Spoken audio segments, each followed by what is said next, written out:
Magandang gabi sa inyong lahat. Ngayon ay magluluto tayo ng tangkong na may manok. So, una kong nilagay dyan ay ang lamas at manok.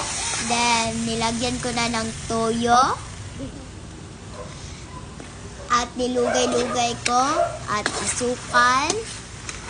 Lugay-lugay. At tangkong. So, nilugay ko lang dyan, guys.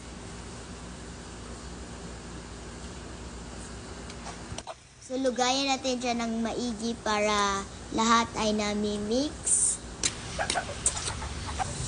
At nilagyan ko na din ng tangkong ng dahon. So, lugayan lang natin.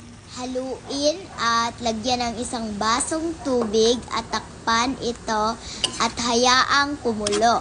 Pag kumulo na ay lugayin naman ulit. Anong lasa ng At tikman na natin siya, guys. Medyo mainit pa siya.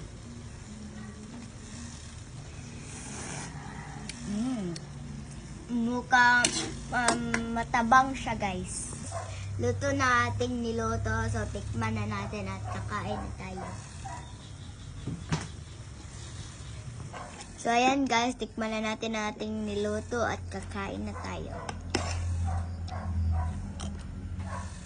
Ang sarap. Sobrang sarap niya. Bye!